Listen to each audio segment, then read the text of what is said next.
So, guys, I actually had a massage today. You fucking what? Yeah, Yeah. I I got bought a massage for Christmas, and I had it today, and it was nice. It was nice and relaxing. I just chilled. I just lay on the bed and just had the massage. It was nice. It was a neck, back, and shoulders massage. Do you feel Did you get- loose? Yeah, I think there was a tense spot on my right shoulder, so I could tell that the masseuse went over it quite a lot out where else she was trying to sort the tension out. That was my right shoulder was the bit that she went through over the most. Hmm. I've got to say, as far as topics go, what we thought we were going to open with, that's quite quite going out of left field. I wasn't Yeah. expecting that. yeah, well, you know, Did you get a happy ending? yeah. What do you mean? I refuse to elaborate. It was just a nice massage, and that's about it. It was just a nice thing to have.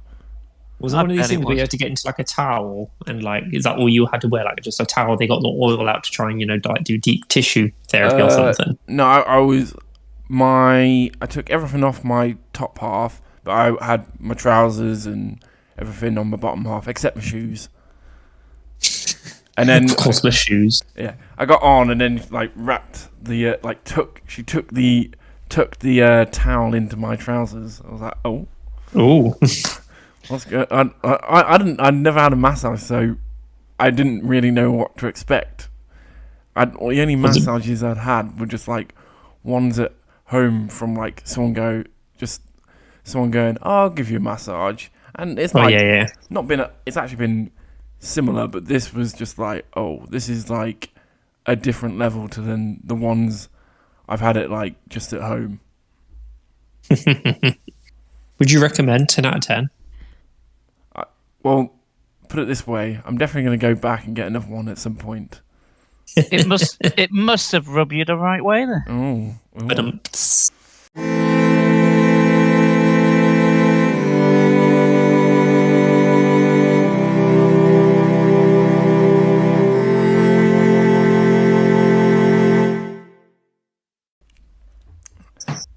welcome to Victory Achieved Podcast, a video game podcast. We are here, and I'm Dan, and we're Brandon and Chris, like always. Shall we just get into it? right, who's Elden- played Elden Ring? Elden Ring is life. Elden Ring is love. Elden Ring is love. Elden Ring is life. This is kind of, guys, part 2 of our very first episode. Yeah, Certainly is, isn't it? apart from it's part 22. Yeah, part 22. But if you like, in terms of topics, it's basically like part 2 of that our very first episode. And if you put all the runtime of every single episode we've only done about a third of my actual playtime of Elden Ring. So, how far is everyone through it so far? The last boss I defeated was Godric the Grafted. I don't know who that is. Oh, I did that you on the know, first you, stream. you know, in the introduction scene, it will tell you through like Yeah. the 5 elite things. Yeah, so Godric the Grafted is one of those.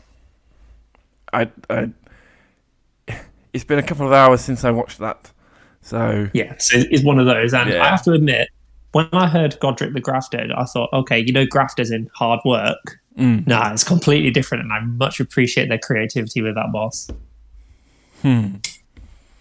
well, what? So, how many hours do you think you put into it, Brandon? Probably no more than 10, I'd say. Okay, I will say though, I am finding the mainline bosses in Elden Ring a lot harder than a lot of the main story bosses in the Soulsborne category. So, like the first one I beat was Marguerite. That is. I had a hard time against Marguerite. It took me 2 days to get past him, and then Godric again also took me 2 days. Well, I have played 3 hours, and I've just got to Marguerite. I just can't read their movement patterns. That's the really hard thing. It's like they're so erratic. I'm just like, what are you going to do? You think that's tough? You've got some lovely surprises coming. I know. I've seen some on Facebook. I've seen like quite a few people, like top 10 hardest bosses or 15 hardest bosses in video games. Like 4 of the entry is Elden Ring, but only 1 or 2 is now like of the other Soulsborne. So I'm just like, oh god, what am I in for? Well, I looked at the Democracy's video on like the Elden Ring bosses because I thought, well, I'm really far in now, so I'll risk looking at a list because there could only be like a couple of handful of bosses I've left to go. And yeah, there's way more I've got left to go than I thought. It's like, how have I still got so many bosses left? But I've looked at I've looked at the fights at some of them and went, nope, don't want any of that, man. Fuck that. Oh no, I'm gonna have to do it though, aren't I? Yeah. So far, my hardest boss, not really spoilers. It's some guy. I kept listening to a guy called Commander Neil. Of all the creative names ever, Commander Neil is the hardest fight I've had so far. Fuck that guy. I've got him in the end. Like so far, every boss I've come up to, I've managed to beat. But it's more of a case of like I clear out an area and I'm looking at this size of the map. Again, I can't believe how gigantic it is. And I'm looking at it and going, well, where the fuck do I go now? or I reach a dead end, but I find a key item and I go, what the fuck do I do with that? Where the hell do I go now? You found a random dagger. Yay. How does that help me? To the internet.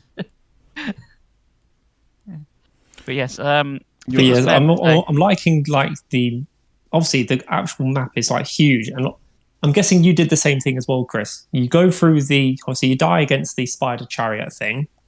No, you don't. You win against it. Well, I died against it. You can very beat quickly. him.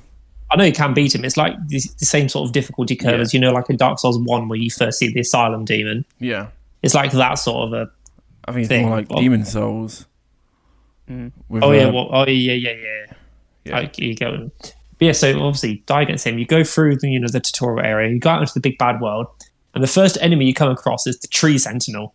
And it's like, oh, this can't be that bad. And he just one shots you and just smacks you. I was like, wait, who's that? And then I realized, oh yeah, I remember that. I saw the tree sentinel guy, and I was like, I'm not going anywhere near him. And then I was like, about an hour later, I was like, I'm just gonna see what he's like. Kills me in 2 shots. I'm like, I'm not going to fight him again. But that was funny. I just wanted to know what he was like.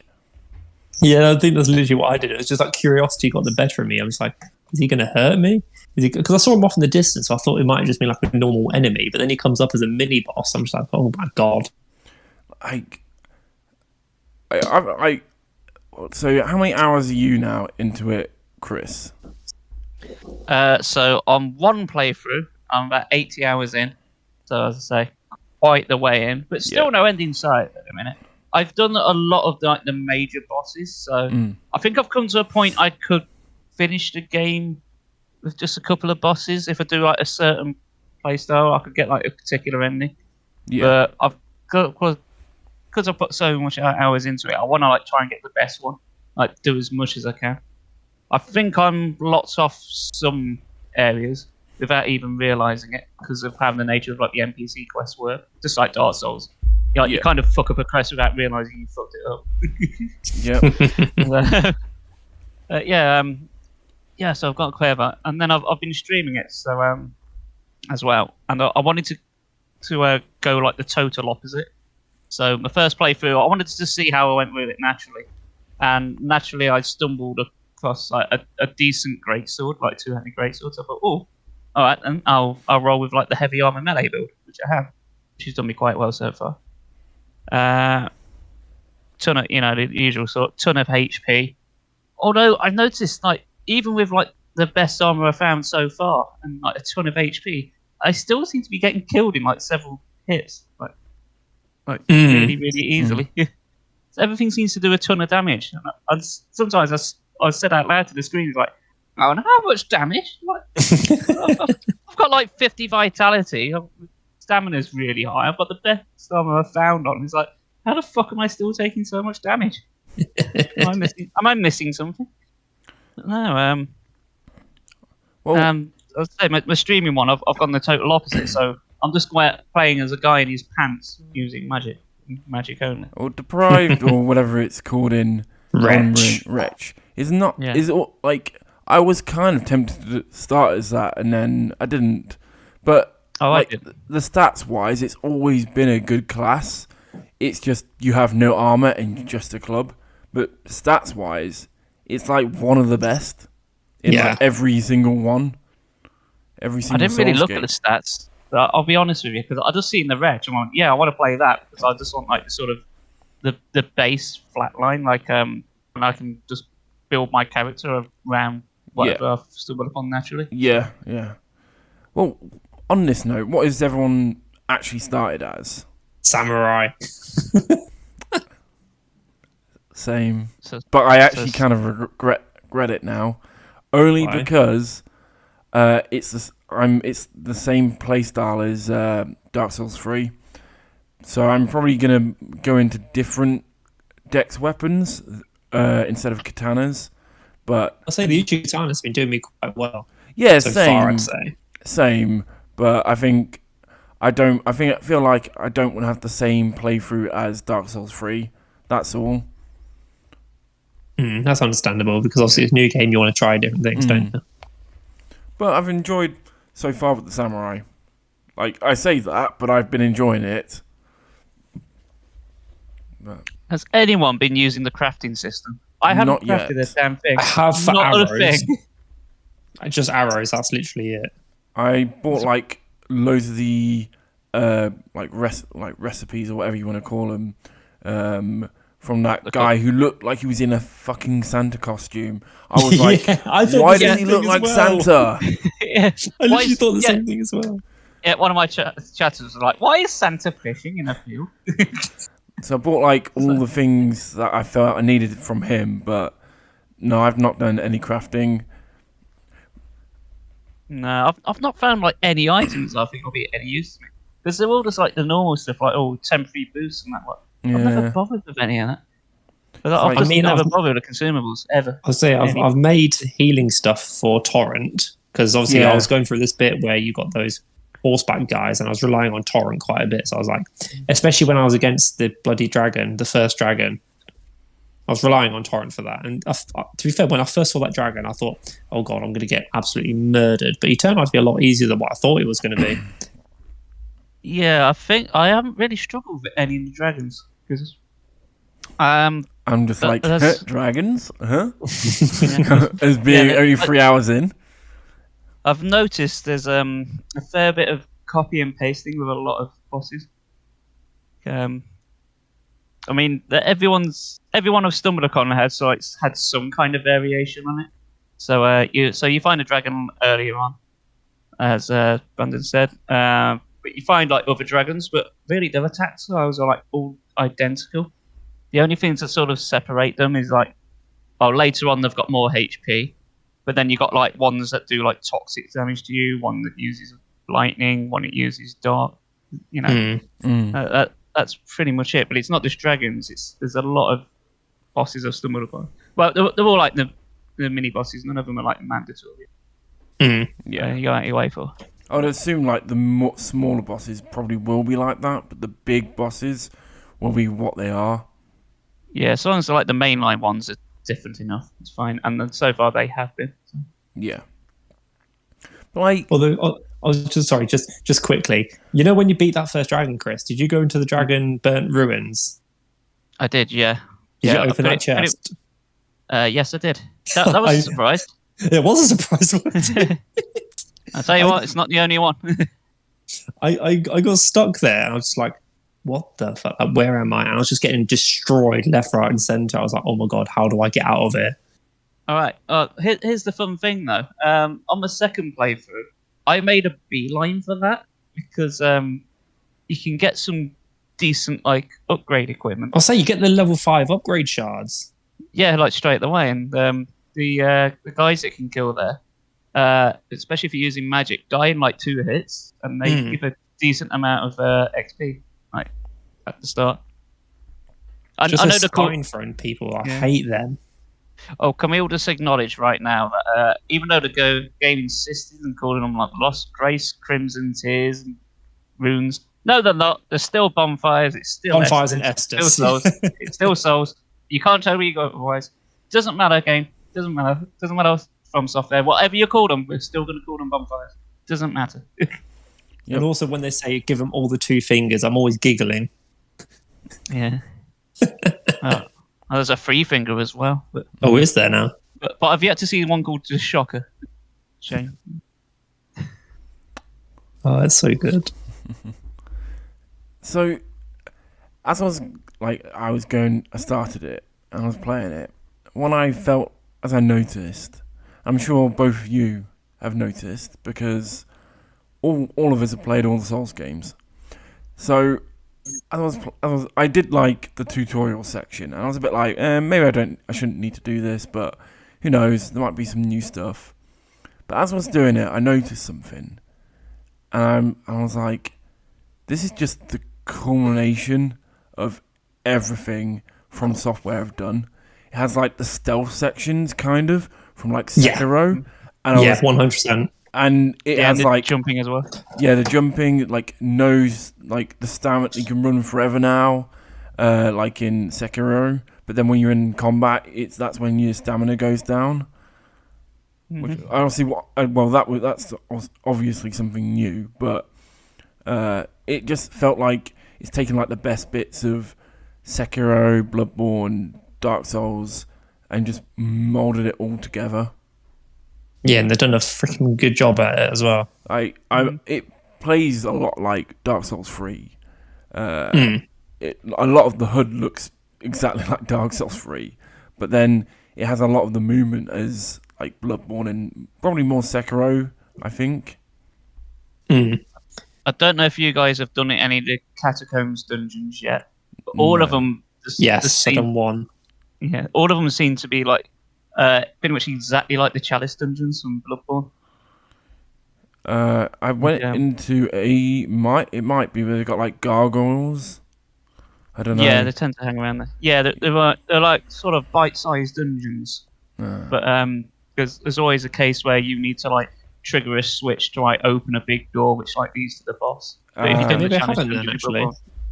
Yeah, if you've done like the Chalice Bloodborne, they're very much like that. Even like the design of them, it just sort of reminds me of them so much. There is one thing though which I have to say though, which I'm finding really awkward to get used to, is the actual buttons to be able to dual whip to 2-hand stuff. Oh, I noticed that. Yeah, it is. At first I was playing pressing triangle and I was just like, why am I not 2-handing? Yeah. Like, no. You got to press triangle and this button at the same time to two-wheel. I was like, oh my god. Because when I first did that, I two-wielded my shield by accident, and I was just like bashed a guy with my shield to death, two-handed it. I was like, this was not what I meant to do, but I'm glad it was funny that I just did this, and then I proceeded to actually dual-wield my katana. Right, so it's amazing though how quickly you get to grips with it after a little while. I got a top tip for anyone playing out there who hasn't done this yet. Instead of like mapping like torrents and some of like your Estus to like the like down on the D-pad, use your pouch. Use the pouch. So when you hold down triangle, you get like the other 4 items come up. So yeah, that's what I do for torrent. Yeah, so I've got torrent on one of those. I've got my Wondrous Physic vial on there. I've got one of the ashes on there as well, and I've got the lantern as well. Mm-hmm. I was just saying on that topic. I like the Ashes of War system. Yeah, it's turned Dark Souls into Pokemon, and I love it. I know you just learn like what TM are you going to attach to your weapon. Yeah, pretty much. I think I won't spoil it, but I think I've found the most powerful one so far. I was rocking like these magician sorcerers I found. Like you like send out 3 soldiers. Well, it's like 2 soldiers and like 1 sorcerer. So like 2 are like melee and rushing, and 1 like hangs at the back and casts magic. That's what I've been using for most of the game. But I found a better one. but I won't say what it is. I don't even think it's quite a late game one. I don't think I've even used my Ashes of War yet. I've got 2, I think. But I'm not. Maybe get the walls and the jellyfish. I don't know I don't know what the second one I got, but the one's like the War Stomp or something like that. Oh yeah, sorry, you're on about those. What was I talking about? I was talking about the spirits, weren't I? Just then. Or was you talking about the spirits, Chris? I was talking about the Ashes. Oh yeah, I tell you what. I know that, like the Ashes of War, the skills, but yeah, I've not really used the Ashes of War at all. So it's confusing because the summons are like just called Ashes. And Ashes yeah. Ashes of War is a different.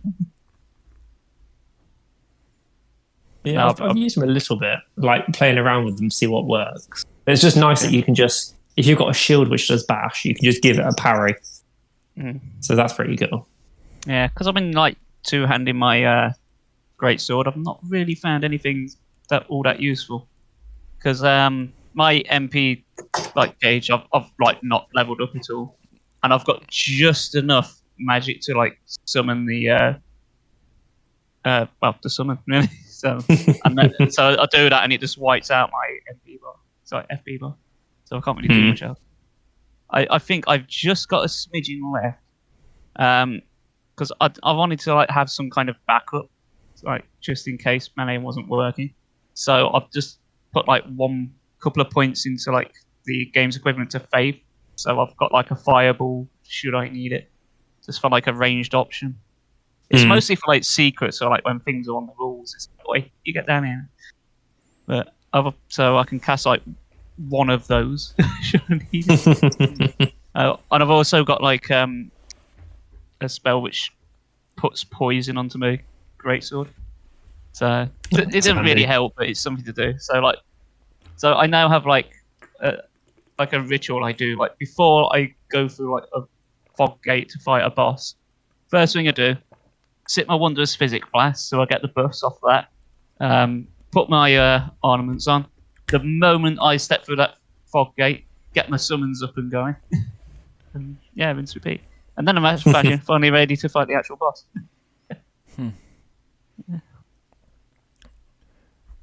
It's like when I got out into that world and just going around it, I don't know if it was me, but like the normal music kind of reminds me of slightly of the Firelink Shrine music. I don't know if that's just me or just a little bit, yeah, a little bit. But you know you were saying about like the sneaking and the stealth stuff, like in Sekiro, you have the ruins just before you meet the maiden. When I got there for the first time, I was like, oh yeah, just kill a few guys, and like I notified them, and I was like, there's not many of them. And I saw how many people enemies that were actually there, and I was like, oh, I fucked up.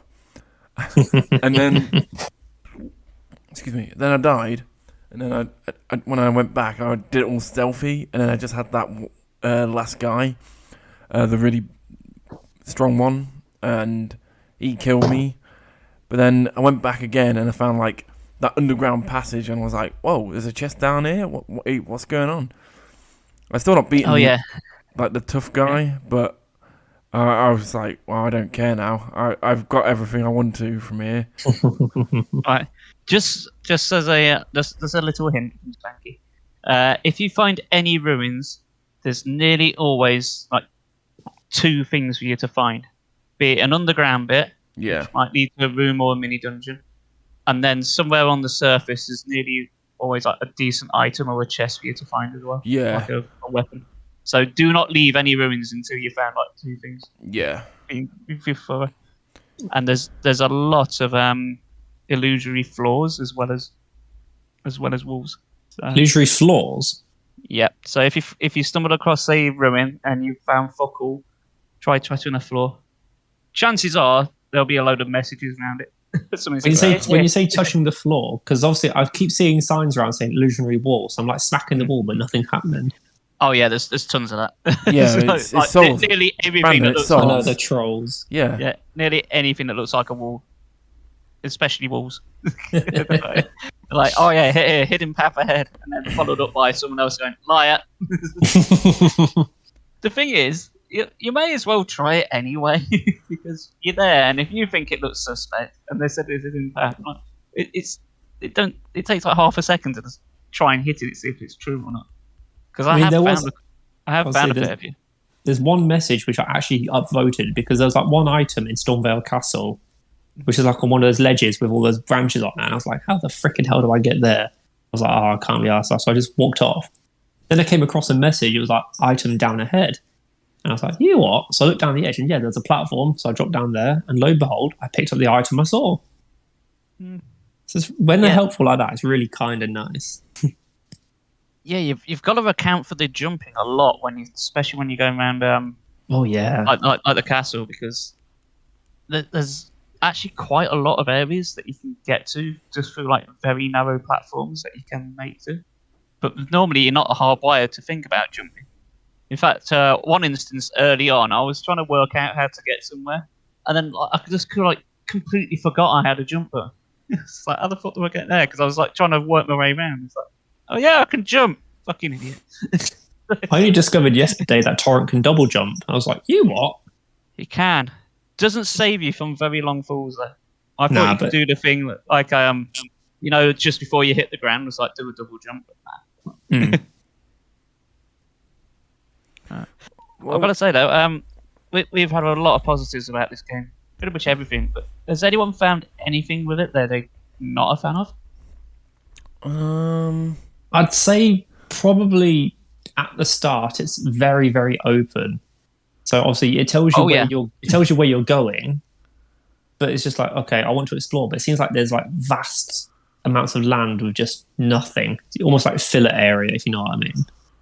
Oh no, there's stuff everywhere. You just gotta look for it. I know. Yeah, when you're going to like open fields and cliffs, you're like looking around for like, actual dungeons and stuff, but there's just nothing but the odd mushroom. I don't agree with that. I found like so many things. Yeah, everything's so It took me like nearly 2 hours to meet the maiden today. Yeah. I think it did on my first playthrough, going in blind. I found the maiden quite fast. The thing I couldn't find was bloody... I think it's one of the... you go out the main area, you see the tree sentinel, so you're like, oh, fuck that. So you turn to the left, and you're meeting by that giant who looks like, Grisha Jaeger. Who? If you know what I mean, Dan. Yeah, well, so you kill him, and you go down to the beach, and then I turn around, and that's when I found our first merchant, and I was just like, huh? Spoke to him. I've not been down to the beach. Oh, it's worth going down to the beach. There's weird stuff down there. Like there's like these glowing footsteps that keep going off really fast. And you're like, what the fuck is that? Do you know what that is? No, I don't. All right, okay. They were him for you. Catch up to the front of the footprints and give it a good old twat. I tried it and nothing happened. Try harder. Okay. Trust me on this. I even tried it with Torrent, like trying to catch up, and it's like so fast. Yeah, you gotta like sneak in front of it, really. Like, don't try and keep up with it because it does follow like a set pattern. Yeah. So you just like loop it around, cut it off. Be like Wile E. Coyote trying to catch Rogan. But no, carry on. I was say, but I don't. I have no negatives. Like, it's only things which is just like probably just me getting used to stuff. Like going from like it's like the same thing when Dynasty Warriors 8 to 9 went from this traditional hack and slash to open world hack and slash. It's just like we now have this open world Soulsborne style game. I'm just like, okay, we've got this crafting system which has some of its uses, but I feel like they could probably have done more. I'm guessing because I'm so early on in the game, I can't really say for certain how far are they going to take the crafting system. So I'd like to see further on in the game like how far it actually goes. Oh, there's plenty of stuff you can make, but I've not found anything all that useful. But I think it's just for my playstyle. I mean, there's so much stuff in the game. I'll be intrigued, like whenever you play the game for like the 8,000th time, how much stuff I can actually just cut out because there's so many dungeons and places for you to explore. But if you're doing a certain playstyle and you can like know what to ignore, it's like, well, I won't bother doing these dungeons because the rewards aren't worth it. It's like, what am I going to get? Oh, I'm going to get a magic spell. It's like, well, I don't use magic, so what's the point? You know, if you just like sticking to the critical path, it'll be more intriguing to see just how you can handle it. I mean, knowing what I know now, there's a lot of places I want to bother with because I've just not got rewarded for it. I've been like smacking my head against the brick wall of a boss for a little bit, only to be rewarded with basically fuck all. It's like, oh, I got a spell. Well, I haven't got any magic, so what's the point? It's just completely useless. So, Dan, what mini bosses have you done so far? Where it actually brings up the health bar? Yeah. None. Oh, okay. So That's still very early on. I've just got to Margit. You completely skipped I think there's like 4 or 5 mini dungeons to then. Yeah, I found a few mini bosses and a few other things, but I think I wanted to get there, and now that I'm at that boss, I've tried it. I got it down to a third of its health and died, and I was like, you know what? I'm gonna go and explore, level up some more, and then I'll just come back. Like, that's literally what I've really been enjoying that about the game. Like, you get up to a boss.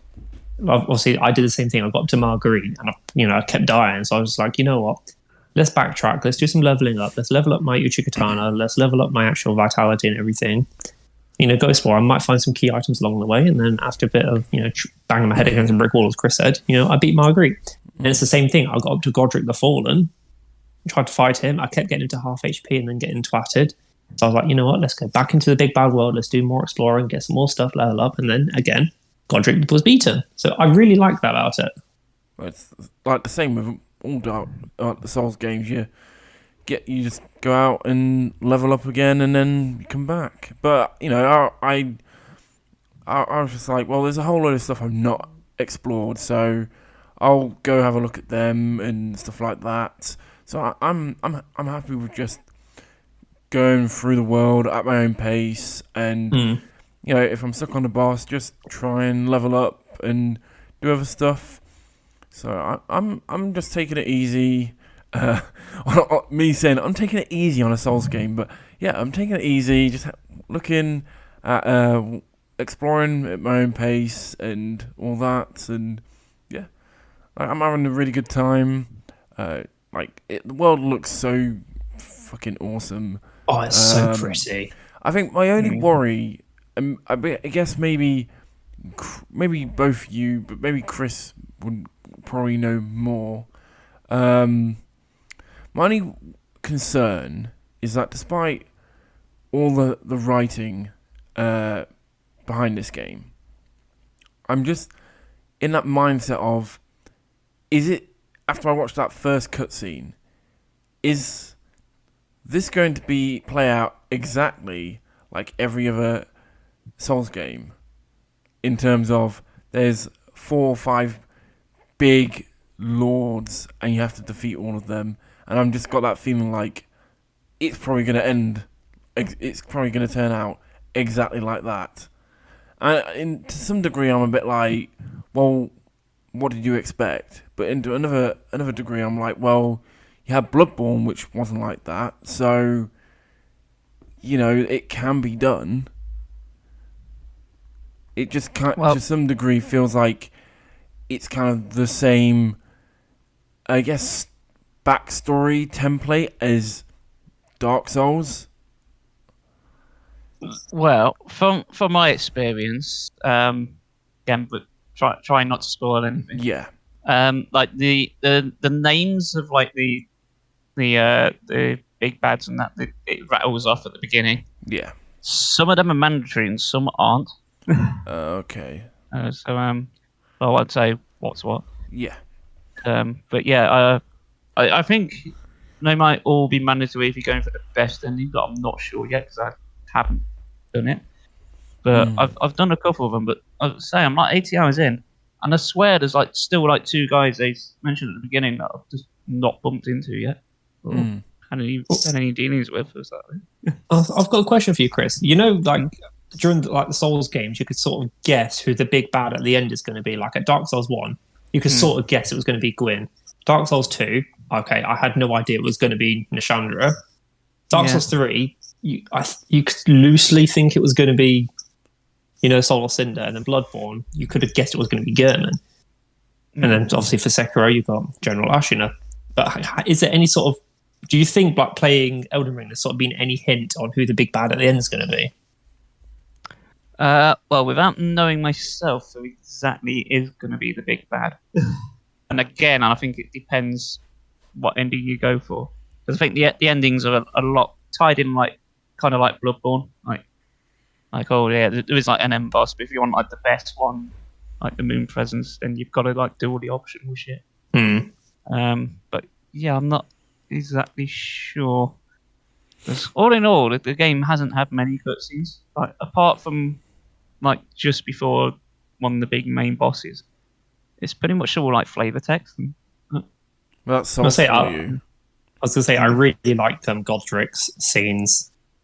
And when you first meet Godric, and then when he does his arm, I thought that was incredible. Yeah, that's a pretty good fight. I don't know what my favourite fight is yet. I don't know. Maybe it's still yet to come. I've had a couple of fights where I think probably I've just been like over leveled, because that's the nature of the game. It's open world, so you're bound to backtrack to some places later on. Just absolutely wipe the floor of them. And you think, oh, that might have been tough once upon a time, but I just hit it with my two-handed greatsword, and like a quarter of its health bar just went. I was like, maybe I'll be okay. Maybe I'm going to win this fight. I could probably tank it. That's not to say that I haven't got cocky and actually ended up getting killed. I thought, oh yeah, I'll just like hit it two more times, finish it off, and then the boss goes and says, "Oh, well, fuck you. Here's my combo attack. Well, you're just not going to get a chance to heal." It's like, you bastard. Yes. I was like, if I only have one down point so far, it's literally just like some of the bosses are reskins. But that's it. But at least, do you mean reskins of? I'll say, do you mean like reskins of previous Soulsborne bosses, or reskins of people within Elden Ring? Within Elden Ring. So okay. I've fought like the same boss like 4 times.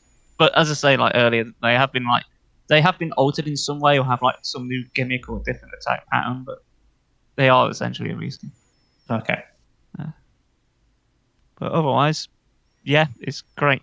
And I've seen crabs eating poo, so it's 10 out of 10. Are you on about those big crabs? Like at the Dragonburnt Ruins? Kind of, yes, but there is literally a place where it's like a dung-filled village. And yeah, the crabs are literally just eating poo. I was like, I want to take a screenshot on this. But every time I tried to make a screenshot to put it on like the socials, the bastards attack me and they stop doing the animation. It's like, no! I want to just put up a little video of crabs eating poo. Come on. Chris, I've got a question for you actually, Chris. When obviously you can zoom, you've got the map, which you can obviously zoom in and out. When I zoom out, it seems like, you've got that one rectangle, but it seems to like zoom out, quite a fair distance. I'm guessing it's the map's world. Absolutely fucking huge. I was going to say, because that one rectangle which you started off, that's not the whole world, is it? Oh, is it? Fuck. I was going to say that was my biggest worry. That one rectangle was the whole world. Oh no. When I had that same thought, Brandon, but then I was like, is it fuck? No, I know it's bigger. I know. I don't even need to go on the internet and get it spoiled. I know this is bigger. I just felt it. I felt it. If it was just that one rectangle, it's probably no bigger than Skyrim, if you think about it. But knowing that so obviously that distance for that first rectangle. Let's just say that's a 1x1. How big is the world technically? Is it 3x3, 5x5? What would you say? The rest. Is it that much bigger? It's fucking huge. And I tell you what, just to emphasize this a little bit further how big it is, it's got an underground map as well. Fucking hell! It's massive. Massive. And some of the catacombs are pretty big as well. I was saying, because when you zoom out on the main map, you've got the round table hold in the bottom left of that rectangle. Yeah, I've just got there. So that's what one of my early game concerns was, just like, is that actually how big the place is? Yeah. But knowing it's bigger, that fills me with joy. When I look at the map and then I look at like the starting area, I'm thinking, right, I was at the first steps and I was like several hours before I found like the first real ruins where you find like the Finger Maiden. And I think, well, that took me 2 hours. Yeah, that took me 2 hours. And you just see what a speck on the map that is. You think, I spent 2 hours wandering around there. And that's not even like 0.5% of the map. It's ginormous. It really is. My concern is because I've been streaming it, and I stream basically like 2-hour blocks. I don't think I'm ever going to finish this game. I think I'm still going to be playing it next year. Yeah, when Elden Ring 2 comes out. Yeah. Well, I think this is going to keep me busy for a while. As I say, it'd be interesting to see, like, when I decide what build I want to do next time. Like, if I want to do, like, say, like a pure faith build, I can just like just look at the map and go, right, well, half of that can just go in the bin. I don't need to go there. Apart from the places I need to go for like the equipment, the spells, and like the health upgrades, I don't really need anything else. I'm interested to see, because obviously we're seeing quite a lot of the weapons from Dark Souls 3. Like I said, we've got the Uchigatana in there. Yeah. I'm wondering like how many other ports of stuff are going to be in there, and sort of how creative we're going to actually be able to be with some builds. Like in Dark Souls 3, you could be really creative with a lot of your builds. So I'm really interested to see how that goes. Obviously, you've got in Dark Souls 2 is when they introduced the dark magic aspect to it. Yeah. So I'd like to. It was in Dark Souls 1, but it was basically just DLC. Speaking of which, when I got Elden Ring, I got a DLC code for it. So I'm interested to see what the DLC is going to add to it. So it's going to make the map even bigger. Oh yeah, I've got some of that stuff. I've not looked at it though because I didn't want like any boost to my gameplay because I thought all you get in it is just like I'm guessing it's like a pre-code for when the DLC drops, and also it gives you the O sign emote. Oh, I want that just because. Yeah, so rather than praise the sun, you're just giving everyone a big O.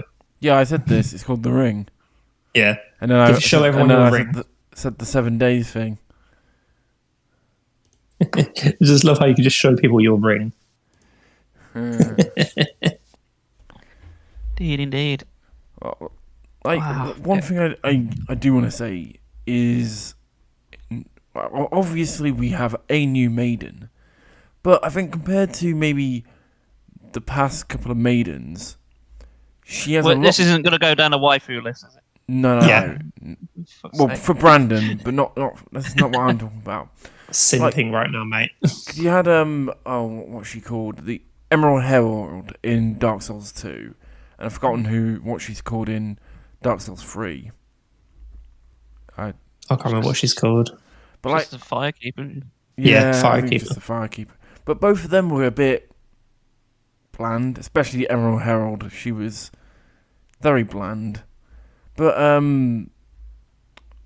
I've already forgotten her name in Elden Ring. But the maiden in Elden Ring, there's, from what she's like, whenever she's like speaking to my character, there's like a lot more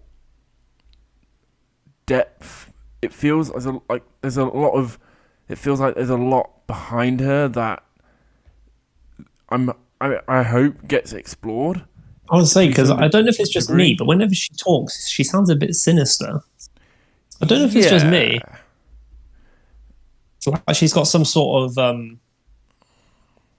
some sort of interest in what we're actually doing for her own personal gains. Like, it's a weird sort of feeling I'm getting from her. Like, she's completely on our side.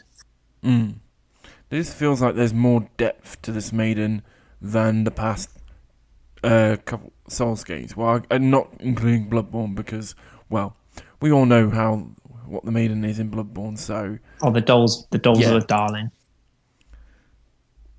So that Chris, say. I'll say I quite like the Emerald Herald.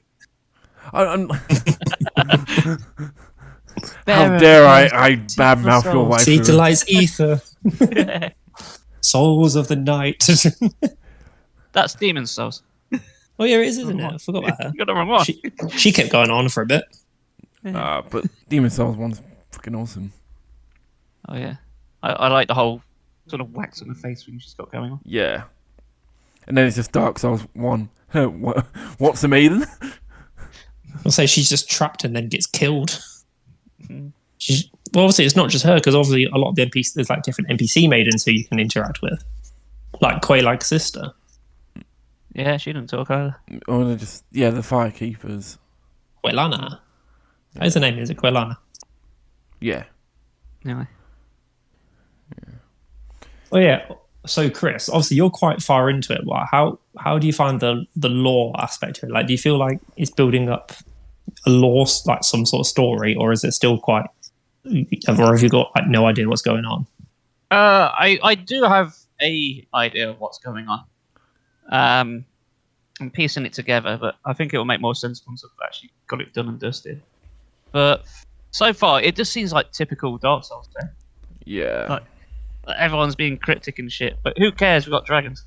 So it's like it's funny that we've got Elden Ring, and Elden Ring has come out shortly after another open world game, which is Horizon Forbidden West.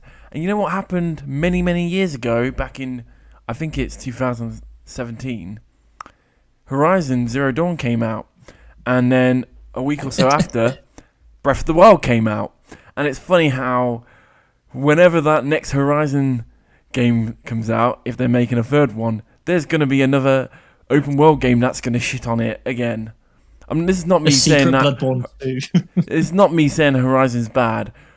I've not played it, and I do want to play it, but it's a little. It's kind of sad for Horizon that for both games. I don't. This is bad for people that really do like Horizon. That a better open world game has come out shortly after, and everyone's praised that one. I feel bad for Horizon, but at the same time, I'm like, but it is actually better. I feel like they should have played their marketing strategy a little bit better, because I mean, they knew just the amount of people who were talking about Elden Ring online. They sort of should have played around it. Like, not obviously releasing it before is better than releasing it like a week after, because more people are going to be too bothered with Elden Ring. But yeah, I feel like sometimes game developers just need to see what's going on in the world and just sort of plan when to release stuff better. Yeah, it's tough. It's a bit like with films. Sometimes, like, releasing it soon after, like, a big film, you hope everyone's going to go see it, but it doesn't always. So I've got to say one thing. So the YouTube channel, like Jim Sterling, she said the open world in Elden Ring is so good, and they made a direct comparison to Horizon Forbidden West. Yeah, like how lackluster their open world is compared to that, because Elden Ring's open world is just so good that everything feels flat by comparison. Yeah, and we've now been spoiled. I mean, I feel like From Software have done some sort of like hidden formula, because a lot of the time when some games venture into open worldness, like the first game or first couple of games don't really hit the nail in the coffin to make it a good game. Whereas From Software is their first open world explore game, which is less linear than the others, and they've absolutely nailed it. Well, you want to know why, Brandon? Why? Breath of the Wild. Breath of the Wild is one of the best open world games in recent years, and I feel like From Software saw that, and compared to many other open world games that have come out in recent years, From Software understood what made Breath of the Wild a great open world game, and you can see that influence already in Elden Ring.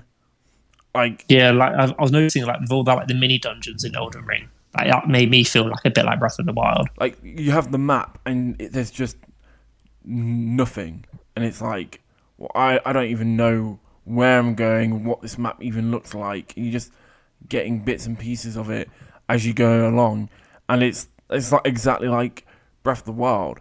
The best bits of Breath of the Wild were like the first 10, 20, 30 hours where you had no idea what the world was gonna be, and you just explored it, and it was like, oh, just go this way, then you just die in one hit. It was like as hard as fucking Dark Souls, and I was like, this is so fucking good. And now when I go on Breath of the Wild, I've got max health and just tanking everything.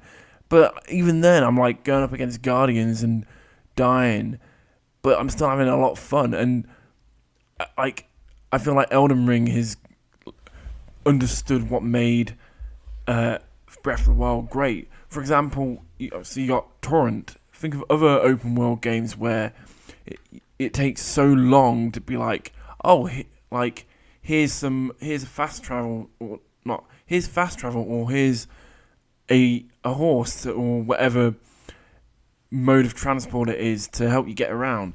It's like, although it took me like nearly 2 hours to get it, I could have got it in like less than an hour and got my steed and just been like, oh, fuck it, this is all fucking awesome. Just rode around. Like, they're just like, we're not gonna drip feed you. If you want this, here you go. Like, have it. It's here on a silver plate, and you can do what you want with it.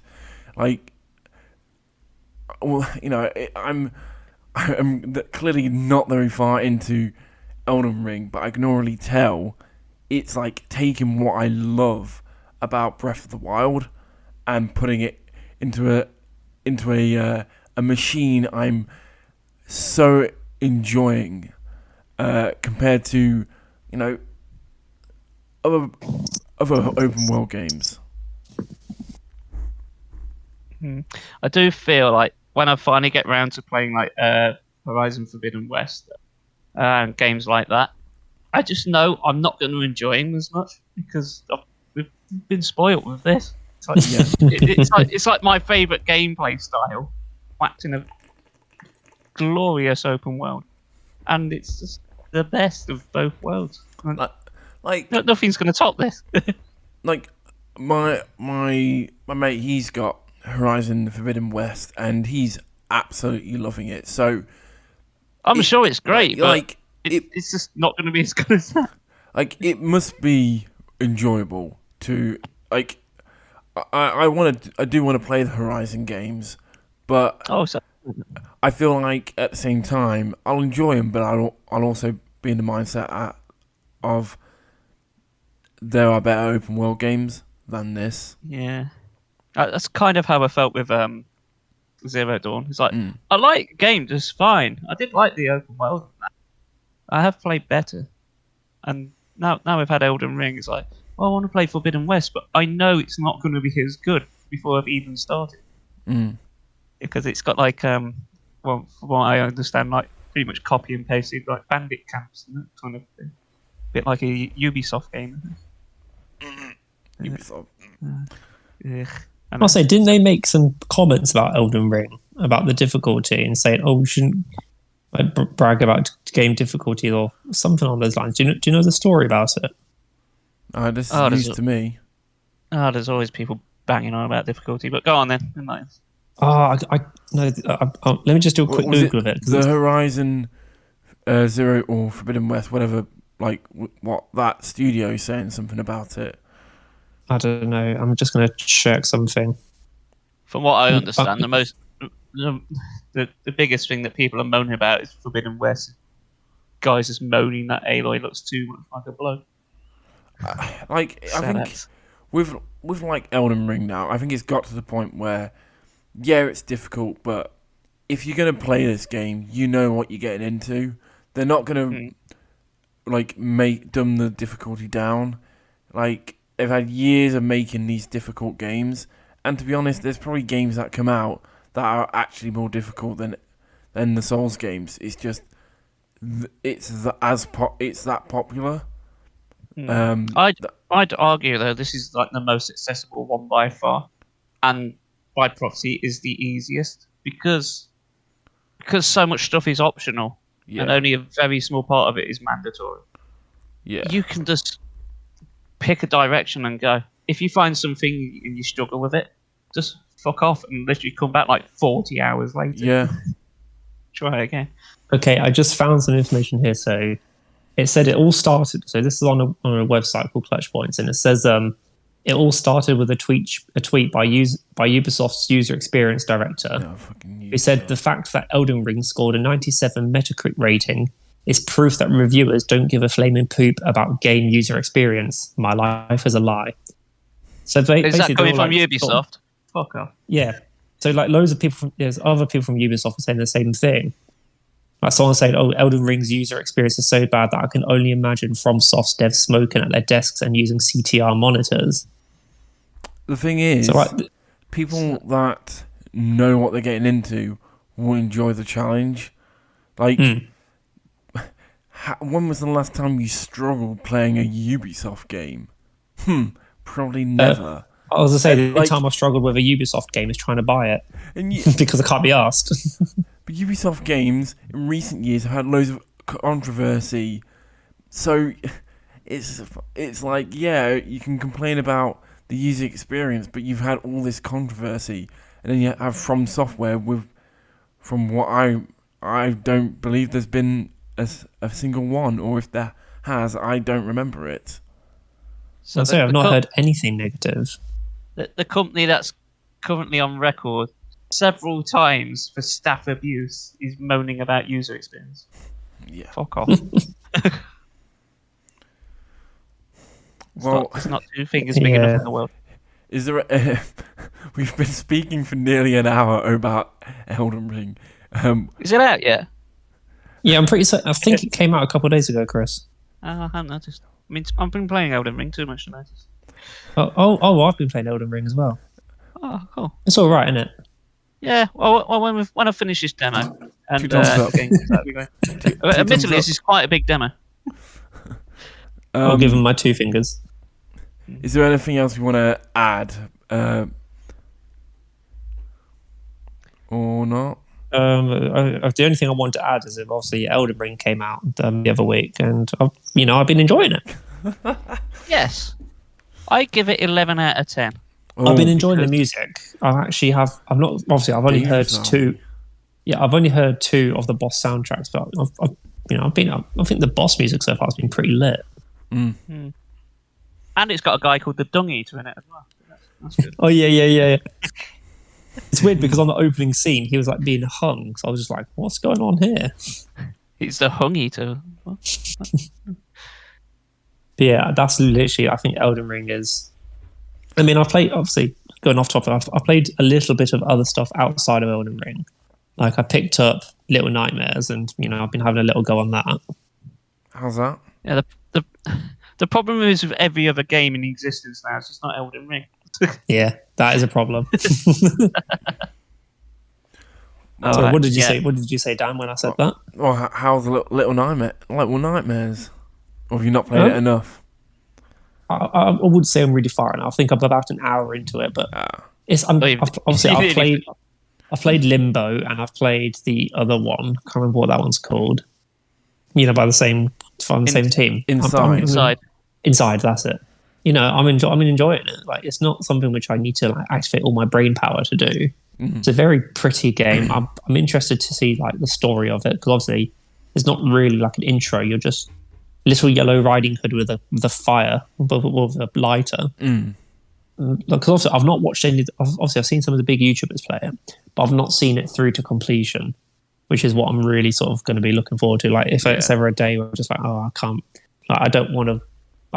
Obviously, for Elden Ring, if I want to get into a good game session of Elden Ring, I'd want a couple hours to play it. Whereas Little Nightmares, I could probably just play, half an hour here after I've done some creating, and then I can, make a little bit of progress in the next save point. Yeah. Well, you said you played it for an hour, so you've about finished the game. It's really not that long at all. Is it not? No, it's really not. It's literally not a couple of hours long. Oh, okay. Yeah. I'll say one thing for Little Nightmares. It's got a sort of weird cult following. a bit like Bendy and the Ink Machine. It seems to have a really hardcore, dedicated fan base. So, yeah. So obviously, Little Nightmares 2 came out. When did Little Nightmares 2 came out? It wasn't long ago. Was it last year? Last year. Yeah, I think it's pretty much probably like bang on a year ago. I was going to say, because I think that's the main reason I picked up Little Nightmares. Because Little Nightmares 2 came out, and I think I picked it up for like £2 or £3 on the PlayStation Store. So I thought, that's pretty much nothing. So I just picked it up and enjoying it. Nice. I've not played the second one yet, but I thought the first one's fine enough. Like I didn't really get into it. I know, as I say, like it's got a hardcore fan base. I don't like it as much as they do.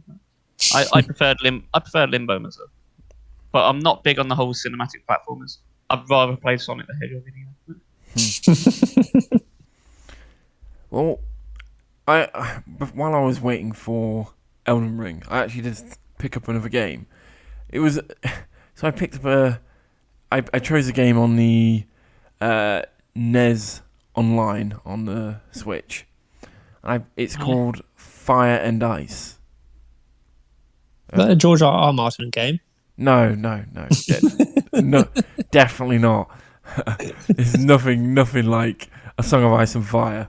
It's but Fire and Ice is a puzzle game on the NES, and you play as a wizard called Dana, and you make ice blocks or take them away, and there's like in each little puzzle you got like I think there's 100 levels, maybe definitely either 90 or 100 levels, and you've got like fire, like flames that you got to extinguish by moving blocks of ice into them. So you like have like a little, you have like a puzzle. You have like it looks a little bit like what's it? It's got like I don't want to say Mario, like Mario Bros, but it kind of does slightly with like blocks and the way you move. And so the only thing you can do is I make an ice block or extinguish the ice block, and you can like connect ice blocks together. And I don't know, I've done like quite a lot of the puzzles, and I'm having a lot of fun. It was just nice.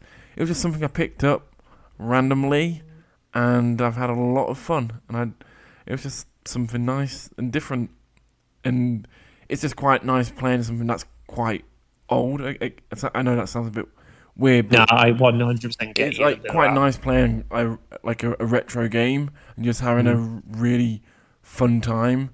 I played like before I went for my massage today. I played like half an hour of it and did like quite a few levels. Like the levels don't take long; they take about some can take like 10 seconds, but some might take me like a couple minutes. It has like a timer saying how long you do each level, but it's nothing.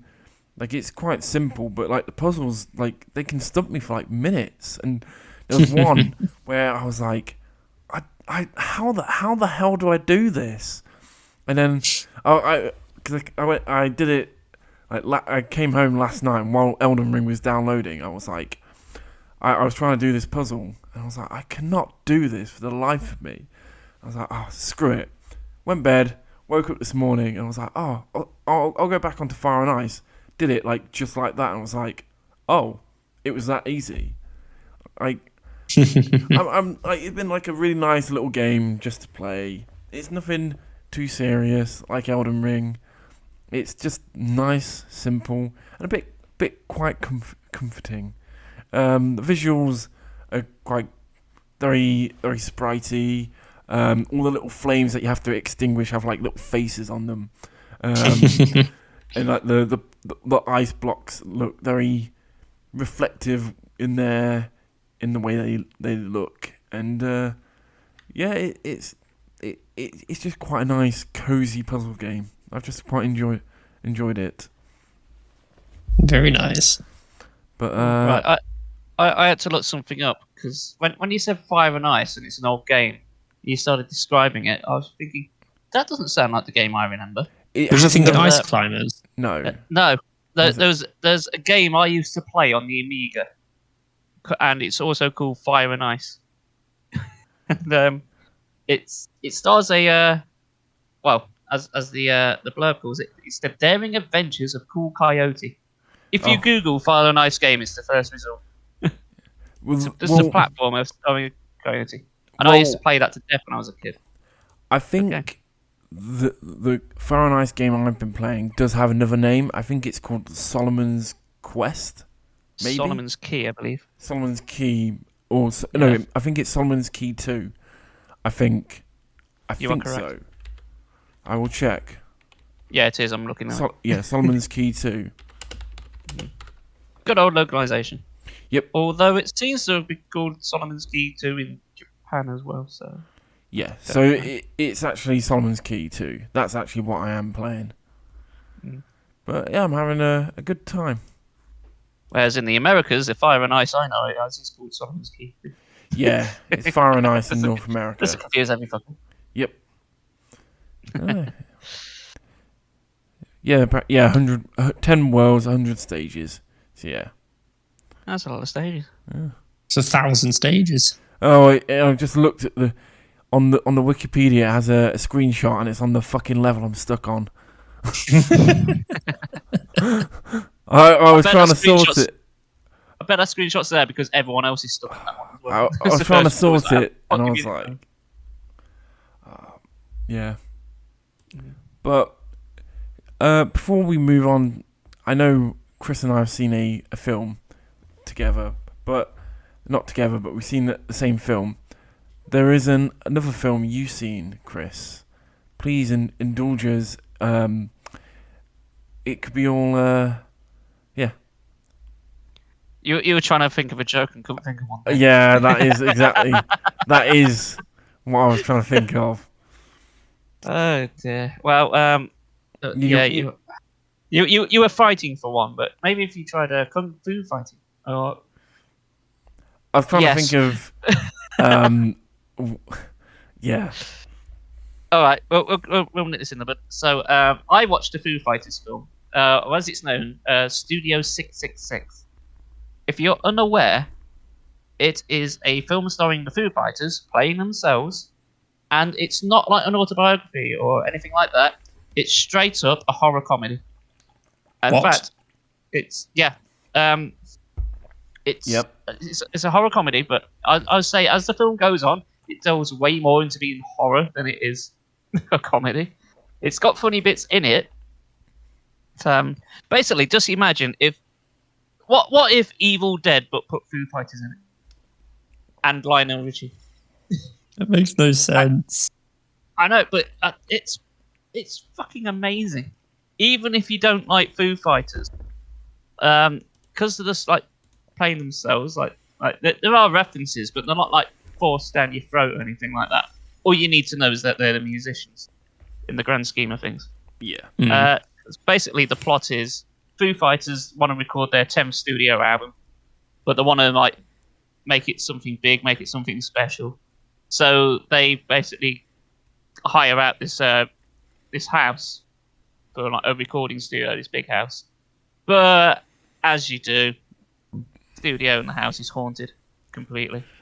I won't go into any spoilers, but I had a blast with it. I legit laughed out loud a few times. I thought the kind of film it is, because it got limited showings, so I thought it would be like a smaller budget. But the gore effects were actually really well done. There's a lot of practical effects, very little CGI, from what I recall. Everything's done like practical, so everything what you see is actually happening. The effects are really well done.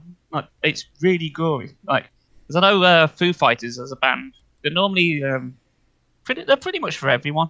Like, they appeal to most people, but don't take your kids to see this one. For the love of God, don't take your kids to see it. Well, unless you really want to show them a good time, because it is a great film. I didn't go in with high expectations. I must stress that I'm a massive Foo Fighters fan. They're in my top 3 bands ever. I can listen to them. Yeah, I can listen to them like any time. I'm always in the mood for them. But There's little, if any, Foo Fighters actual tracks on the soundtrack. It's all unique. And just to make it that little bit better, the soundtrack was co-written by the legendary horror director, in fact, my favourite director, John Carpenter.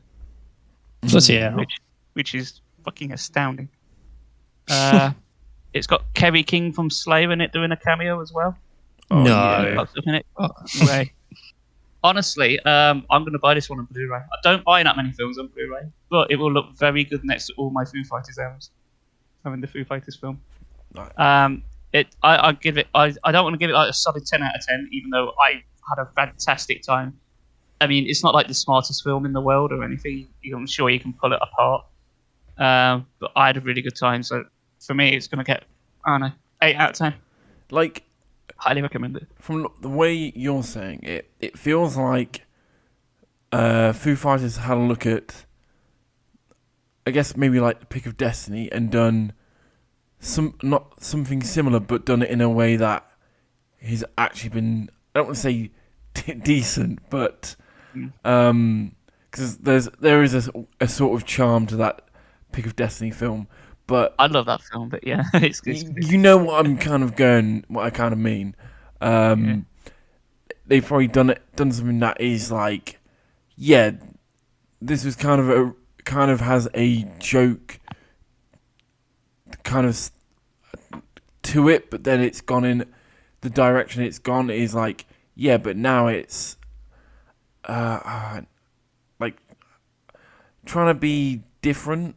I kind of don't know what I want to say really, but I guess I see what you're trying to say. Like Pick a Destiny, like Tenacious D did their film. That is more of a comedy. The Foo Fighters one isn't as absurd as that. Well, it is like sort of supernatural horror, so it depends how you look at it. But I mean, it's not like out there comedically. Yeah, it's the comedic lines fall in line with like the actual reality of the situation. They're not completely out there. They're not all completely abstract. There's no like Sasquatch sequence or anything like that. I'll have you know he's my dad. yeah. There's nothing like that. It is just like straight up like a horror film. So if you like stuff like Evil, I know I keep comparing it to Evil Dead, but that's like the best comparison I can make. It's like a group of guys go to a shack. It's haunted and then fucked up things happen. That's basically what it is. Yeah. But it is funny, and I really did enjoy it. So even if you're not a Foo Fighter fan, but you are a horror fan, please check out Studio 666. It's well worth your time. I do want to watch it myself. As I am a Foo Fighters fan as well. So yeah. I thought there would be like more references, like more Easter eggs, because I'm pretty sure I like spotted every single one, but there weren't many. Like in fact, one of the jokes is in the trailer, and it's basically like, Dave Grohl was like, "Guys, I've got an idea for a song," and he starts strumming it, and he just starts playing Everlong, like, and the guitarist is just there, like, "Dude, that's Everlong. You wrote that like 20 years ago." Like, did I? Ah, shit. I think that's like the only real reference to the music. As much as I found that funny in the trailer, I was also a bit like, is this really a joke in this film? Yeah, I think it's funnier in context, like the rest of it, like a lot of jokes. Yeah, but apart from that, it's sort of like original music, like from the film. Yeah, it's a great film. Well, but I want to ask you a question before we move on. Okay. Right. So you may have noticed at the moment, Oreo's doing a crossover with the Batman film. Wait, Oreo. The question I need to ask is, do you really think it was Oreos that gave Batman this physical physique he has now? I can't imagine Bruce Wayne just stuffing his face full of Oreos to get super thin. I don't think that's how it works. The Oreo diet. I think it works. But yes, we have Chris and I have seen the Batman. A Batman. With no, not. With Robert Pattinson as Bruce Wayne / Batman. Yep, Colin Farrell as the Penguin. Yeah, you can't tell it's him. I won't say who the Riddler is, because that's kind of a mystery. Yeah. Although there's no real mystery around it. I think people know who the Riddler is, because anyone can find out on IMDb. But I won't say who it is. But yeah, it's very good. Andy Serkis, of course, as Alfred. Alfred He did a very Pennyworth. Good old Yeah, he Alfred did. Pennyworth. He did a very good job at that. So, I guess, seeing this is a podcast and we're talking about Batman, I suppose people want to know our thoughts on it, don't they? So, Batman is my favourite DC character. So, as you probably can tell, by saying that, I've watched all the Batman films, and for better and for worse, because some of those Batman films are trash, and then some of them are so like in my top 5 films of all time. So that's like where the level of quality in Batman's golden screen history is for me. Mm-hmm. I've got like so many graphic novels. So when the film started and he had his inner monologue, I instantly was like, Matt Reeves knows how to fucking write a Batman story. I loved it. I know it wasn't perfect because there's a few scenes where it cuts and it's like, wait, what? But I think generally it's like one of my favorite Batman films. Yeah, it's definitely up there. It really is. Yeah. You might agree with me on this, but did it feel like you weren't watching a Batman film? You were watching more something like Seven? Like more of a gritty detective more than Batman? So That's how it felt to me. how it felt like to me. Okay, I'll put some more context into this. Actually, let me start this again because then it will help. So when I watched Daredevil season 1, I was like, I want this for Batman. The Batman by Matt Reeves is that for me. What I wanted a cool Batman TV show, and this film is the closest thing to that. Because it had this long, it was like a neo-noir actual detective Batman story. It's not like, oh, here's another wacky villain, or who's wants to take over Gotham, or do this or that. And it was just so cool just seeing Batman be a fucking detective for once and have that as the forefront, because I've got so many Batman comics and that is like, in a lot of them, that is Batman. He is a detective, not just, oh, here's the Joker again, I'm going to fight him. No, he is a detective. His main graphic novel, or his main comic book is called Detective Comics. So I was really happy having an actual detective story. And in a lot of the graphic novels, he has an inner monologue of him thinking like, oh, if I do this, because there's a graphic novel called Endgame, and in that there's a lot of inner monologue of him just thinking about what he's doing, and it was so cool to see that on the screen. It wasn't massive in the film, but it was nice to actually see, like, have him kind of have an inner monologue in certain bits over, like, trying to work out the mystery. Mm-hmm. Yes, it did. I'd say for me, it felt more like watching a film like Zodiac. It's just the main detective's just in a bat suit. Yeah. No, I'd say of all the Batman films, this one felt like it was grounded the most in realism. It felt like yeah. the world was alive. Like there was a lot of things going on that, in a good way, had no ties to the plot.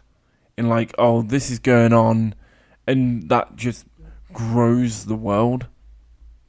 I also get the feeling like with like some of the fight scenes, it came across as like it didn't do what a lot of superhero things do. Like Batman felt more vulnerable in this one.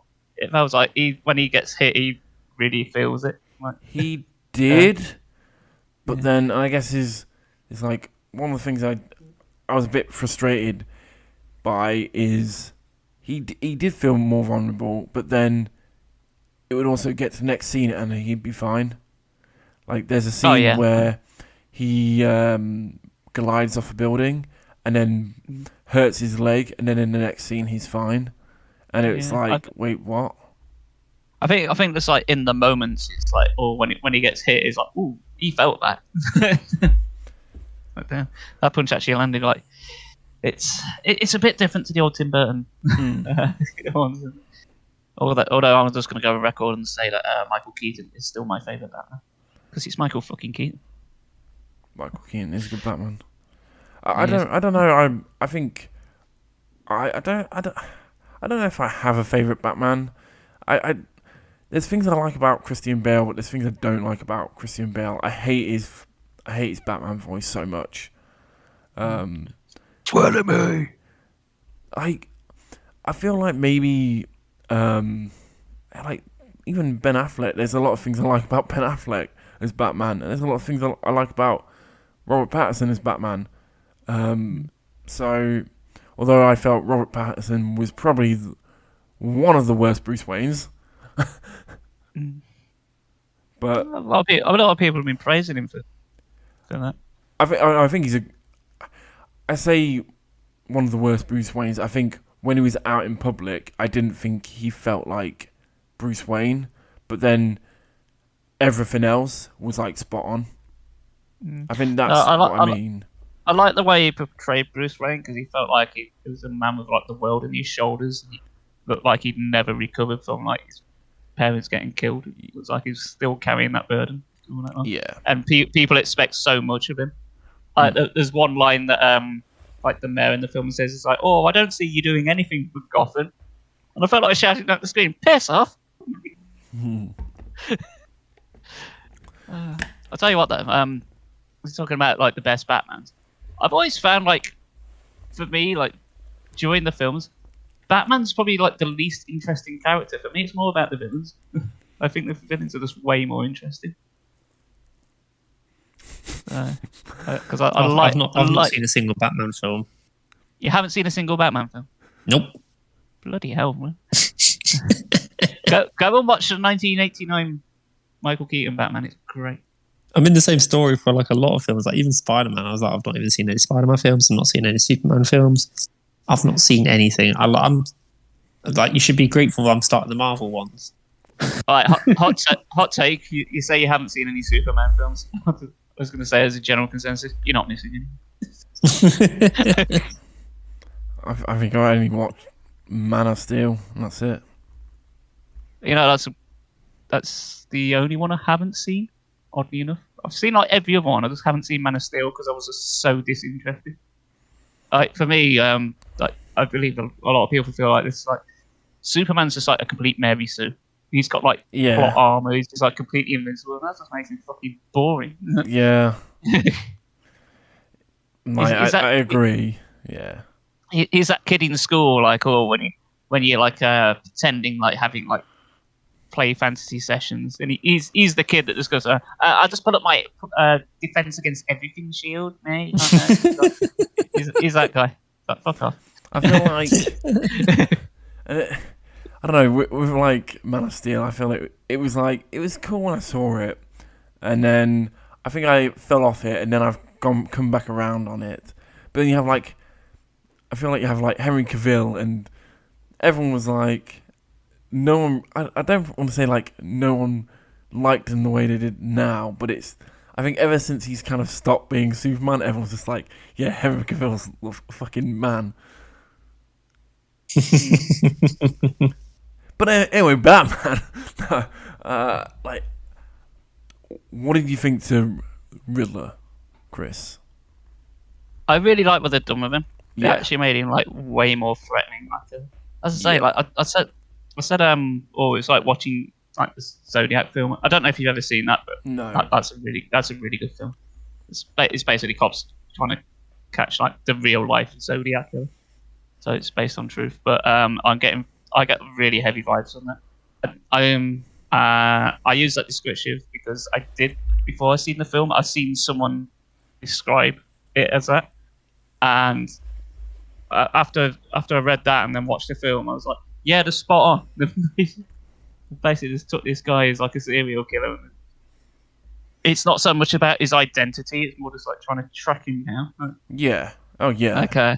Because you think, oh, the Riddler, the type of character it is, like, it doesn't really matter who he is. It's more of the motivations behind him. Mm. You know? And it's a little bit different to Jim Carrey's Joker. Riddler. Riddler. Definitely. Yeah, just a touch. It's like the Like- polar opposite.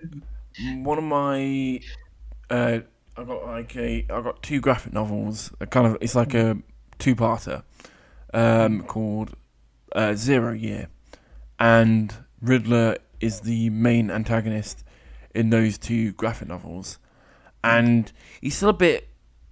I don't want to say he's still a bit. I don't know, what's the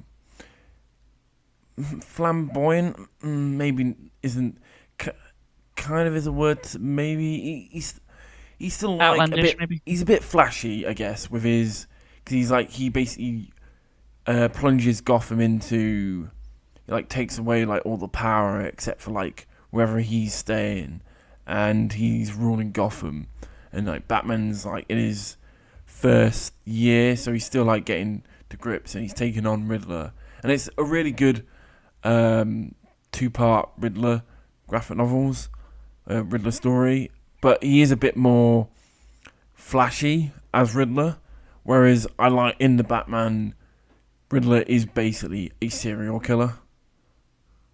Yeah, he is, and he's played up like one. Yeah. I suppose a bit like Saw as well. Right?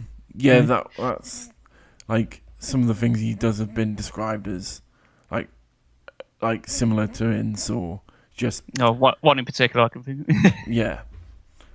Yes, I've seen a couple of things like about when like the last act, but I don't know. Like I've seen like some people say it comes out of kind of nowhere, but then I don't know. Like if you look at what Riddler's doing, it kind of falls in line. I think it's just maybe not what actually occurs to the city, more maybe the I guess the action section of that end section does feel a little off, kind of. Maybe, I don't know. I wouldn't say it feels off, but what I will say is, because it's like a 3-hour film, Yeah. it's about the time that it got to the climax. Beforehand, the film just flew by. It didn't feel like 3 hours. Yeah. By the time it was getting to the climax, it's like starting to feel it a little bit now. It's starting to, I think it's how it's paced, because how can I do this? They get to a certain point in the film, and it felt like this could be like the natural conclusion to it. Like the film, we think like the film's about wrapped up now. But then it goes on for like another 15, 20 minutes or so. Yeah. Afterwards, but I kind of understood that to a degree, because if it had have ended like when it did, how it felt it should have done, it might have felt a bit anticlimactic. It felt like it did needed like a big bombastic like action scene. Yeah. And you do kind of get that. I must say, the car chase with Penguin was one of my favourite moments of. From what I understand, I think that's most people's favourite part. That bit is fantastic. I'm not really one for car chases, but that was really well done. That's probably one of the better ones. No. the problem with a lot of car chases is they're meant to be like spectacles, but it's hard to do one because there's normally so much fast editing, or there's really stupid stunts that just take you completely out of it. Yeah. This one felt more, as I say, more grounded. Yeah. It's still a little dumb, but it felt really like intense. Yeah. No, it was. I enjoyed the film a lot.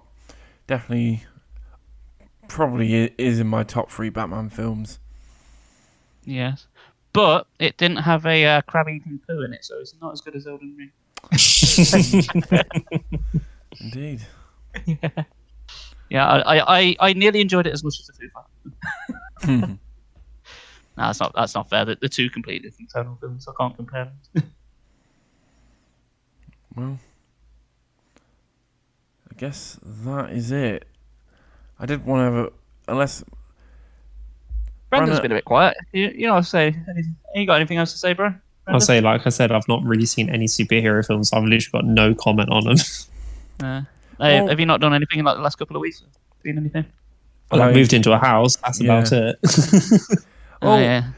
Brandon, I guess for one final note, I need an opinion on from one anime man to another. Last week, it was fully announced that Funimation was going after buying Crunchyroll, which is, I think, from the outside in, is kind of interesting that the company that's been around from the 90s, Funimation, is being consumed by Crunchyroll, but Funimation bought Crunchyroll. Yeah, I don't quite understand that. But I mean, it's a wise move in terms of like accessibility to anime. So it's going to be a bonus for me because all I've got is the Crunchyroll subscription. Yeah, I don't know. I've been thinking about this maybe more than a lot of people have. I think I've seen two ends of the spectrum: angry fans and police fans, and I'm trying to not be that guy and be like, I have Crunchyroll, I don't have to worry, and try and understand why it's turned out like it has. And I've kind of got to the conclusion that I understand why Crunchyroll is the platform that is having all the Funimation stuff instead of the other way around. Why's that? And it, for anyone that has Funimation, I'm sorry I have to say this, it's because Crunchyroll is more popular. Agreed.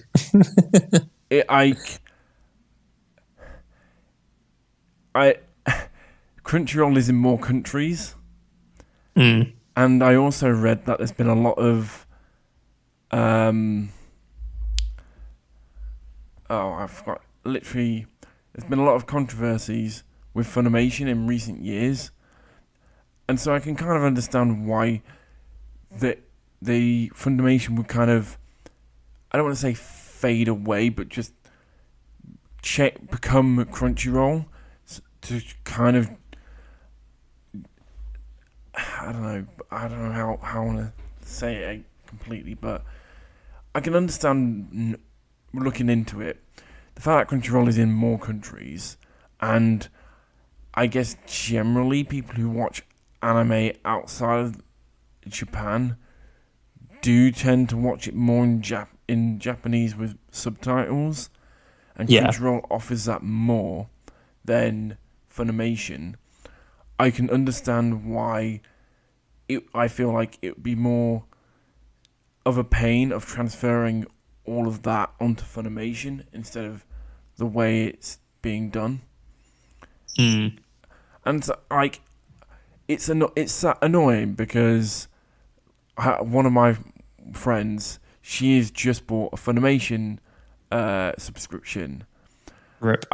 When she said, I was a bit like, I would have not have done that with how things are. I wanted to get Funimation because of certain things I wanted to watch, but I was like, until I know what's going on with this deal, I'm not going to bother. Mm. And it's turned out good because I've not had to bother. I don't have to fork out more money. Sadly, people who have Funimation now have to move over. They have to make a brand new account, which sucks. Yes, they do get 2 months free, which I think is a nice deal. But I'd say that's a nice deal. But at the same time, I think it would have been better if they could have just linked or transferred their account over. But I don't know why, but yeah.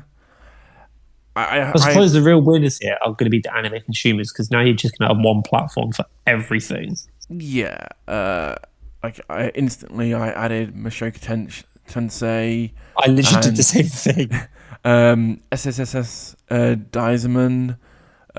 What else? Yu Hakusho. Like a whole that's load on there as well. Yeah.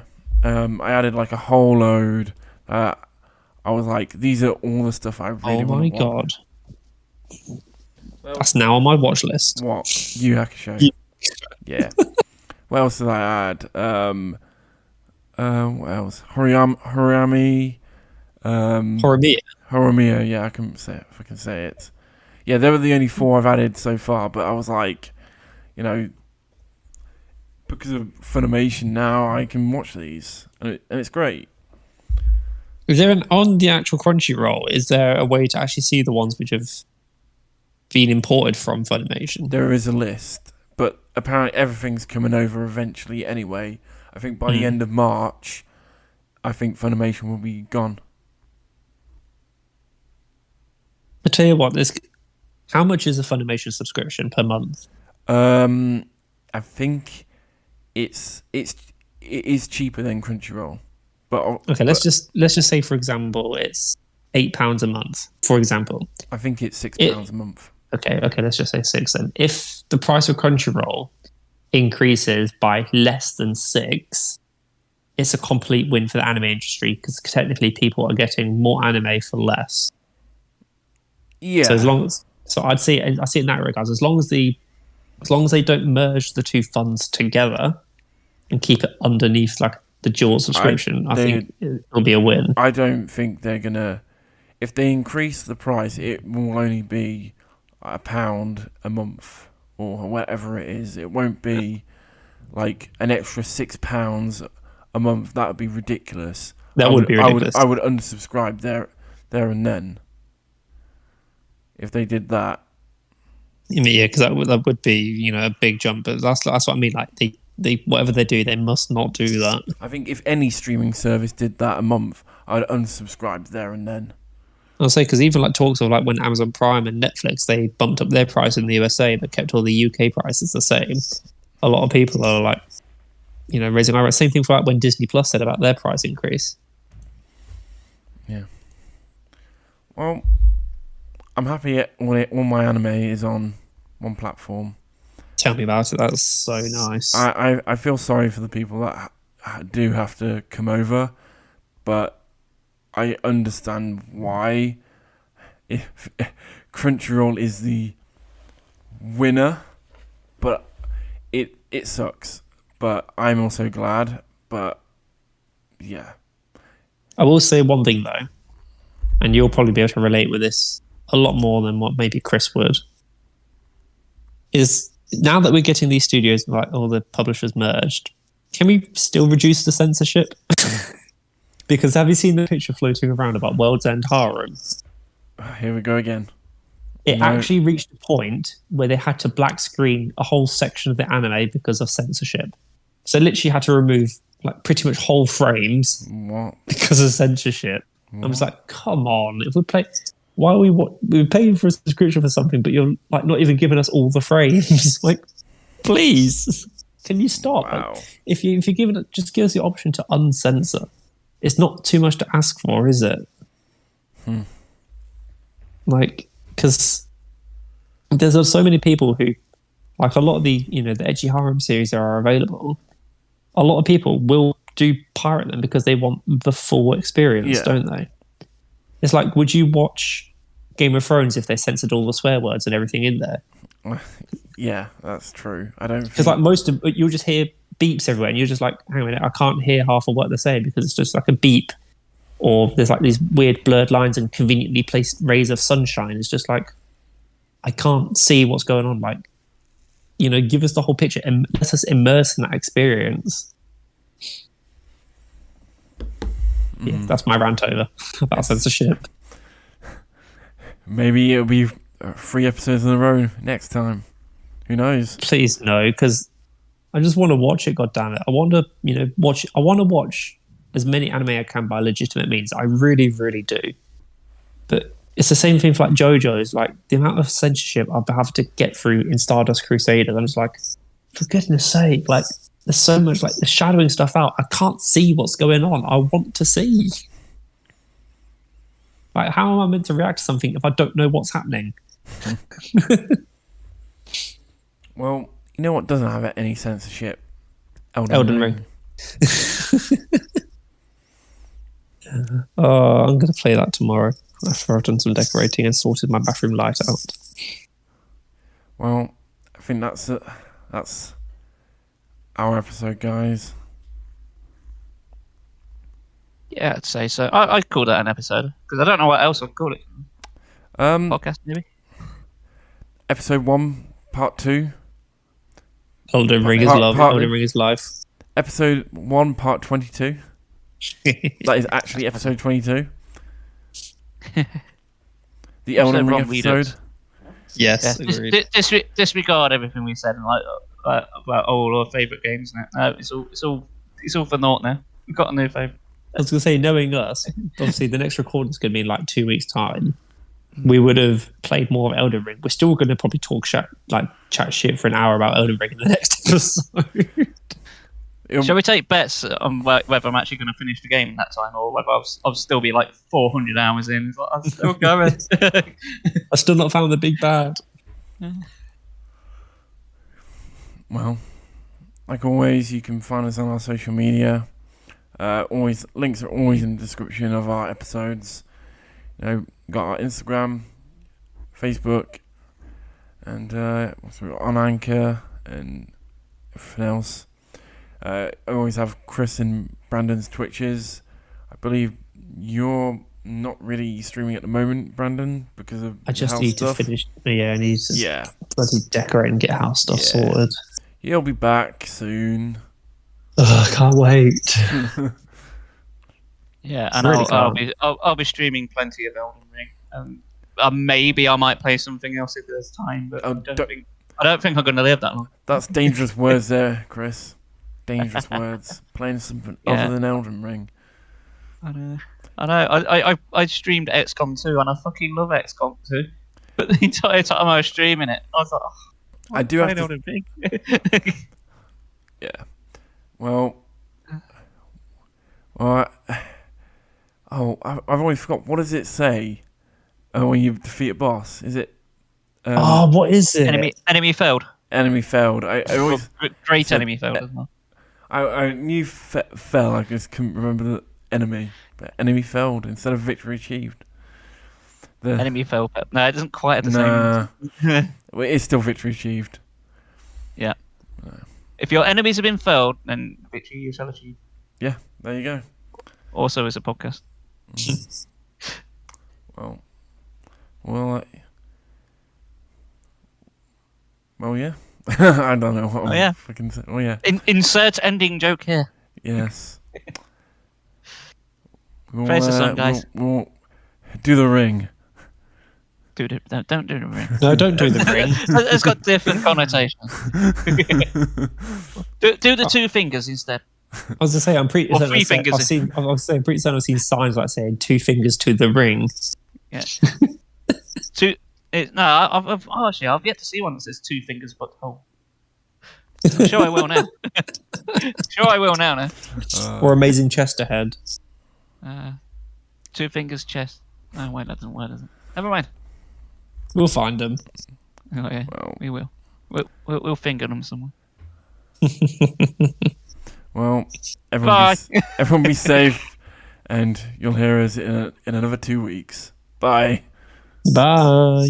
Bye.